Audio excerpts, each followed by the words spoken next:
Hello, and thank you for joining me today for Real Estate, Religion, and You. My name is Sylvia Black, and today I'm going to talk to you about buy a home with your Section 8 homeownership voucher. Okay, and the book looks like this. This is Region 2, which covers New York and New Jersey. And I'd like to thank you for joining me today.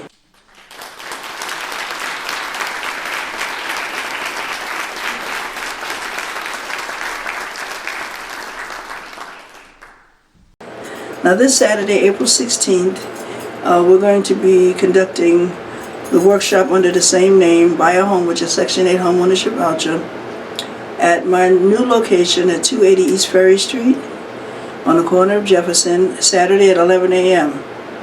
Now you can go on the website, Housing and Emergency Services for Low-Income People.com and register.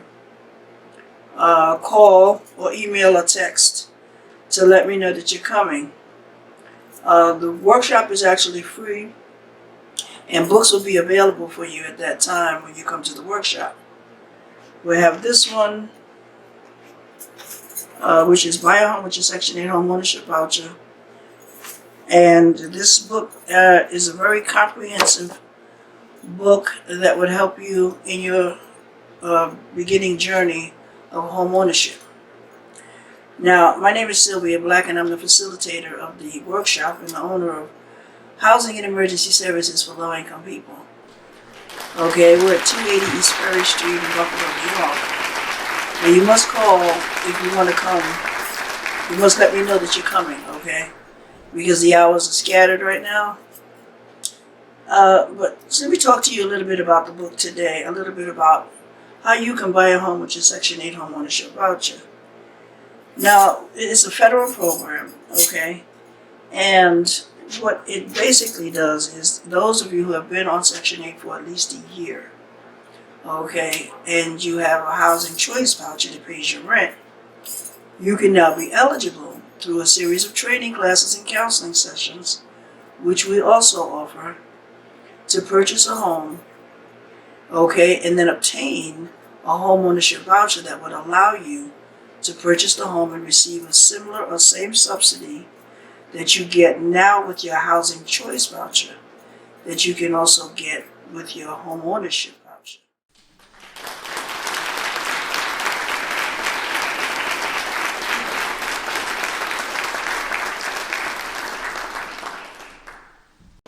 See, one guy called me up and he says, I'm calling about your home ownership voucher program. I said, great, how can I help you? He says, well, I'm ready to buy me a house. I said, okay, that's wonderful. I said, I'm going to sign you up for the next class, the counseling session, the workshop, seminar. And he says, I already have the voucher. And I told him, I said, that's a rental voucher. That's not a home ownership voucher. He said, I already got the voucher. I don't need all of that, See, what he failed to understand was that, you are not going to walk up to a mortgage banker or a real estate broker and tell them, say, hey, look at my housing choice voucher. The package that they give you, the landlord package. You're not going to walk up to a landlord or something and says, I want to buy a house, And they'll look at you like, really, like you're from outer space or something, because that's not the way. There's a procedure, okay? And so we're going to talk a little bit about the book today. As we're going to talk on Saturday, we're going to answer a lot of your questions, any questions that you have. A lot of people that come to me when I advertise buy a home with your Section 8 homeownership voucher, most likely, a lot of people have problems with their rental issues. With the landlord that they're renting from, they have a lot of issues, a lot of things going on, that are not conducive. And they're looking for someplace else to live, but not necessarily ready to buy a house. So you have to understand that it's a process, okay? And yes, you're going to dish out some cash. It's not going to be all free. You're not going to just walk up there and sit in there in each one of the classes and not pay a dime for anything. You're going to have to invest your time and some money in these workshops. Yes, predominantly they're free. They're catered to the low to moderate income individuals and families. Now, when I was doing a workshop in Williamsville, I was charging $50. I'm charging maybe $99 or whatever or something like that. I charged as much as $250 for some workshops. But I know that, I have to offer the workshop. I want to offer the workshop for free because I want to tell you about it. I want you to know. I want you to understand, that yes, there's opportunity for us, that we now can move ahead. You can own a home and you don't have to be you can be on Social Security and own a home. You can get you a house. I believe you can still get a 3-bedroom house. Even on Social Security, and you're living by yourself. Okay, it's not like when you move into an apartment that you have to have a certain amount of people. Okay, but you have to qualify for the house. Your credit has to be halfway decent. Okay, and there's down payment and closing cost assistance. There's subsidy grants that's available. In other words, a subsidy grant, like say for instance, the house is $100,000. Now, a subsidy grant is like say a $30,000 grant that would reduce the price of the house that you would pay. So now instead of you paying $100,000 for the house, you're paying $70,000 because there's a subsidy grant for that's going to the seller. Okay, so but there's the stipulations that you have to abide by. Some of them are that you have to live there for 10 years. Otherwise, you got to pay that subsidy back. Don't know exactly how it works, whether you have to pay it, because everybody is abided by the stipulation. Well, more than likely, it will be a separate mortgage, or you'd have to pay it all at once. It will or either be added into your mortgage, So you have their stipulations, not as strict as a rental. You have a lot more flexibility, and you don't always pay your mortgage on the first, you see. So, and then you own the home. It's yours as long as you pay your mortgage, taxes, and what have you. And what I teach you about is the maintenance, how to maintain your home, how to stay out of foreclosure, how to inspect a home, from start to finish. Because I was a real estate broker at one time, so I know the process of what I used to do when I would buy houses. How I went about it. So, and I learned the right way of going about it. Because when I used to first start buying houses, I didn't bother to inspect. But I knew that since I was buying a government house, that I knew that it was a house. That I wasn't just buying, just a piece of land or something. I knew it was a legitimate house. So, and a lot of times I lived like 300 miles away, 200 miles away. But I bought the house because it was cheap, and I wasn't able to get there to look at it. So rather than let it get away, I just went on and bid on it. And I was never dissatisfied. But the right way of going about doing it, especially when you're buying a house that's ready to move in, is to inspect. And I offer a workshop on inspection. And when you first look at the house, when you can do your own preliminary inspection, where you'll be doing an inspection and you'll be looking, and I'll show you what to look for. Okay, because then you'll know whether you should buy that house or not. But before you buy it, you should get a licensed inspector. And they don't charge that much, and sometimes the fee can be incorporated into the closing costs, which I said before, down payment and closing cost assistance can be available. Now, I offer referrals to other organizations who can actually assist in the collaboration of this effort, but it doesn't mean that you're going to qualify for it because I refer you. It doesn't mean that you're guaranteed to get in. You still have to qualify for the program. You still have to find a way to say, hey, I'd like to qualify, I'd like to get into this program. But the purpose of coming to me first is the counseling sessions, is the workshops and the seminars, okay? And that is so that you can learn, so that you don't get yourself in a house that's going to end up sinking down to the ground. I know you all heard about some of the houses that were built in Amherst. Beautiful houses. I mean, everything you walk through them, it was spotless. These houses, right? And there was a lot of them that were being sold like hotcakes because the price was right and the house was just perfect. It seemed. But then people would move into them after they bought the houses, But then they realize now you're going down into the basement, and now your window is covered with dirt. Your basement window is covered with dirt. You can't even see out your basement window. Now, how is that possible? And then you call the inspector, and the inspector tells you, or the city, or what have you, and they tell you your house is sinking down into the ground. Okay? That ain't no fun to have your house sink, because you could go to bed and wake up underground somewhere, and how you gonna get out? Okay? There's a way to get out. But the question is, how and how much damage, you see what I'm saying? I ain't never heard of I've heard of catastrophic insurances and whatnot and taking care of things of that nature. But I've never heard of insurance in terms of, for a house sinking into the ground. I'm sure that they have a classification for it, okay? And there is insurance for it because it is damaged and the house is insured. And that's one thing you have to get is insurance. We talk about that also.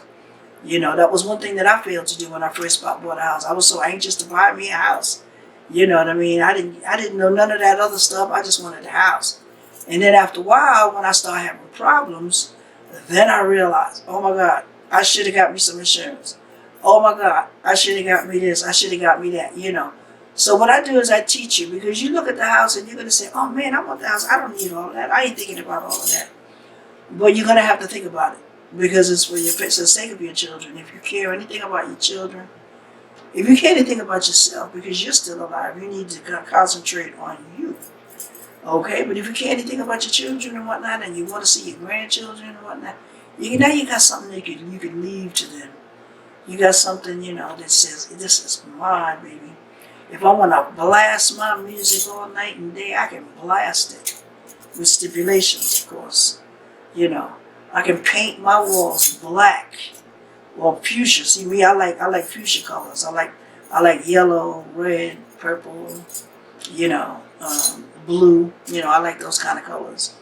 Okay, I haven't quite decorated my house like that yet, but because I like the light curtains so that the sun can shine in.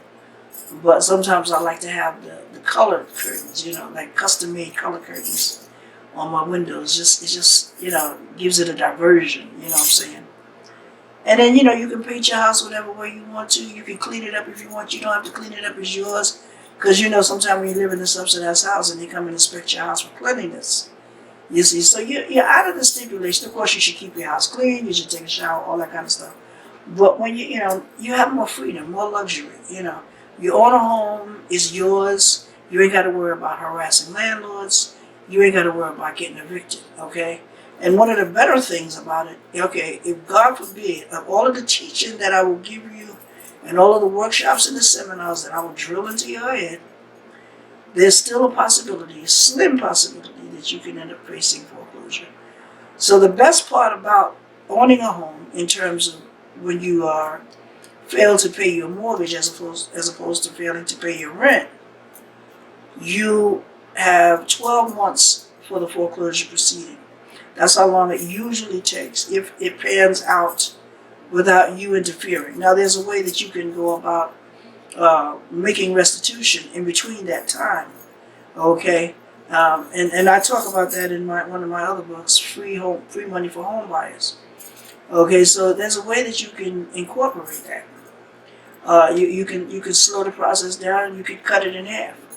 But it takes 12 months. But when the 12 months come, they will get a marshal and come and haul you out, literally.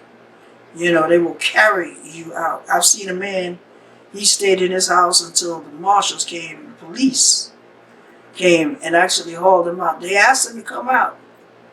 And I was right on that block too, managing a property for someone else. And I saw him, and he was actually at his door. The police was at his door. And they knocked on the door and they asked him, to come on out and everything. And he said no.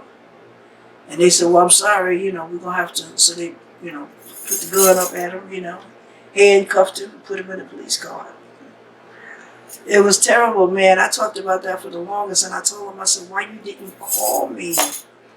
You shouldn't have waited so long until that was, by that time, there's very, very little that you can do when the police is ready to put you in handcuffs. When you first get the letter that says, similar to eviction, there's still time to do something. You still got a little bit of time, but when you wait 12 more months, it's not going to go away. Okay, the problem is not going to go away by itself, and you can't just bury it under the rug and expect it to disappear, because that's not what's going to happen. So in my endeavor, okay, that God has ordained, okay, this is a bigger size. I'm getting a 6x9, but buy a home with your Section 8 homeownership voucher. And this is not a program that is promoted widely, but we here at Housing and Emergency Services for Low-Income People, we plan on promoting this, okay, and we're going to continue to promote it in all 10 regions, okay, because we have 10 books, 10 regions. Okay, this is Region 2, and it covers New York and New Jersey. We're in New York, so that's where it covers New York and New Jersey. So I'm asking you to come to the workshop this Saturday. This will be the first workshop. I haven't scheduled a grand opening with balloons and all that stuff. We just gonna be open. That's it, and whatnot. And then maybe down the road we'll have a housewarming, like they call it a housewarming, a grand opening or whatever. We'll do it later on. But right now, that's not important. The important thing is getting you in there, getting you so that you can get familiar with the programs that are being offered, and so that you can find out how it can benefit you as a Section 8 recipient. And even if you're not getting Section 8, I invite you to come. Because, like I said, there's down payment and closing cost assistance. There's, subsidy grants. There's low interest rate loans. And some employers actually participate in these programs to help. They have a savings match, a match savings. So when they have, say for example, you open up a savings account with them under this program that they have. I've seen it in Rochester. And for every dollar that you put in, they'll put $1. Okay, but you can't withdraw. If you withdraw, only half of that's yours. Okay, but then that defies the whole program. So for every dollar you put in, they match $1. Okay, up to a certain point. And that money is supposed to be used for your down payment and your closing costs. Okay, a lot of people fail to realize that. And then there's another thing called escrow. Escrow is not listed on your closing statement. And see, a lot of this stuff I talk to you about in detail when we do the workshop at 280 East Ferry Street, okay, right in the corner of Jefferson, okay, in Buffalo, New York. We're going to be doing it every Saturday at 11 a.m. So you need to show up, show your face in the place, okay. I'd like you to register in advance on my website so I know you're coming, or call me or text me or email me. Let me know you're coming. I need your name and your email and your phone number. Okay, and then when you get there, there'll be probably a form that you'll fill out. We're going to do the workshop, and then if you decide to move further and take additional classes, then we'll talk. Okay, but we're going to try to make sure that your immediate needs are taken care of. Okay, you want to buy a house? Yes, but that might not be for a little while. And remember, it's a process. See, because you might be dealing with rental issues right now. You might be going through, like I said, harassing landlords that want to go up on the rent. Because rent used to be $600, $700. You can barely find a decent sized apartment now that's under $1,000. Okay, you will find some, but they're strict, and they're going to ask you a whole lot of questions and screen you and put you through a lot of rigmarole. And then you'll still be at risk of homelessness. A lot of people are, and that's one thing that we try to help. We attempt to, we combat, okay, in terms of helping to combat homelessness. Because, take for example, Section 8 recipients like yourself, the ones that I'm addressing this workshop, this video to. You go and apply for an apartment, right? The same apartment that a non-African American goes and applies for. Okay, they will put you through credit. They will enforce a credit check on you. They will enforce a background check on you. Okay, and I don't know if they do drug screening or even if that's legal or not. But they don't always do that to non-African Americans. But let's say they do it to both non-African, all races and nationalities. Good and well that our credit is not half as good as some of us. Our credit is not always as good as the non-African Americans. We seem to have the world's worst credit, and very little money to show for it, right? So, and irregardless of the fact that Section 8 is going to be paying most of the rent, why you got to put me through a credit check? I'm only going to be paying a little bit. I'm making X amount of dollars, which is more than enough to qualify me for the place without Section 8. And you got to put me through a credit check to see if I pay my bills on time. Then not only that, but they want you to have some established credit. Why do I need established credit? I pay 30% of my rent. Let's say your rent is $1,000. You pay $300 a month. Okay? See, I remember when my rent was $300. I remember when it was $100 a month. And that was a long time ago, okay? And I was like so happy. When he told me $100 a month, I'm like, what, are you kidding me? It was like $116 a month. I said, whoa, that was a wonderful thing. And I see people now, they paying $50. Some people ain't paying nothing at all and getting Section 8, but there's still a way that you can get that house. You can still own a home on your own.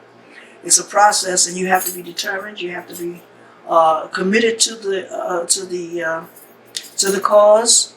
Okay, and just think of yourself, you don't want to be at risk of homelessness. And a lot of times, sometimes, because they put a lot of people who are on Section 8 through such rigmarole, and they make you go through such harassing actions, that you end up having to find less than standard, you have to find substandard housing. Something that's not even conducive to what you really even want. You see something nice over there, but they're going to put you through a credit check, and then here's something over here that looks nice, but when you live in it for about a month, everything starts falling apart. And then after a year, it's not even fit for human habitation. Come on now, I've been there, done that. That's why I studied real estate, because I wanted to know what the law has to say about it. I want to know what my legal rights are, okay, so that I can fight and I can win. And I don't get put out. That's the main thing. You don't want to be at risk of homelessness. It's no fun when they talk about eviction or whatever, when they threaten eviction. But see, if you know what to do, if you know how to fight it legally, with or without legal representation, you have a better chance of surviving in this real estate game. Because that's what it is. It's a real estate game. So anyway, my name is Sylvia Black, and I'm the owner of Housing and Emergency Services for Low-Income People. We're a nonprofit organization. Okay, and affordable homes and apartments still exist. Okay, so operating out of both. One is profit, one is nonprofit. And this Saturday, we'll be offering the workshop, Buy a Home, which is Section 8 Homeownership Voucher. Okay, and this is the book that goes along with it. The workshop is free, and the books will be available for you. Okay, you can also get it on the website at Housing and Emergency Services for Low-Income People. You can get the ebook download, and that'll be right on your phone or your tablet if you want it, and then you'll have it with you when you come to the workshop, or when you get to the workshop, you can get it and then you can follow along. Because it's a very comprehensive book that I put. It has names and phone numbers and addresses and emails and contacts of people who you can contact for just about anything. You're going to be on the phone, you're going to be writing letters and whatnot, and you want to know everything that you need to know about buying a home with a Section 8 homeownership voucher, but you want to be able to make an educated decision. Now, I know I said we was going to talk about the book, but I'm basically talking to you generally about what it is that you need to know, how to proceed and go forward. Okay, I've been a real estate broker for almost 25 years, so I know, a lot, and there's a lot of different facets of real estate. Oh yeah, what I was talking about was escrow. Escrow is one thing that is widely overlooked at the closing table. Okay, escrow is insurance and taxes, and it's not included in the closing statement because there's a lot of numbers and everything that's there, tell you exactly how much you're going to pay at the closing table, less your assistance that you may get. Okay, and some government agencies actually offer a lower down payment. Okay, so you don't have to pay, the larger down payment that you would pay if the government agency didn't offer it. But, taxes and insurance, and that's not listed there. So you're thinking that all you got to do is pay what's on your closing statement, and then you get a tax and insurance bill. Okay, let me tell you something. That insurance bill, if you don't pay it, the mortgage company, the taxes and the insurance, actually, if you don't pay the taxes especially, the mortgage company is going to pay those taxes. And then you're going to have to pay the mortgage company back 4 times what it was that they paid. Why? Because if your house gets foreclosed for taxes, then that means that the mortgage company is taking second position. See, you probably don't even understand what I just said. So that's why I need you to enroll in the workshops that I'm offering. Well, come to this one seminar on Saturday at 11 a.m. at 280 East Ferry Street. I'm right in the corner of Jefferson, and check it out. Check me out. We can get a chance to talk and meet, and maybe I can help you solve or resolve some of the issues that you're dealing with. I'm gonna have you fill out some paperwork or whatever. The books are gonna be available there for you if you want them. Workshop is free. If you don't register, you can come on in, get there at 11 o'clock, okay, and to God be the glory. My name is Sylvia Black, and I ask you to holler at the Sister Peace out.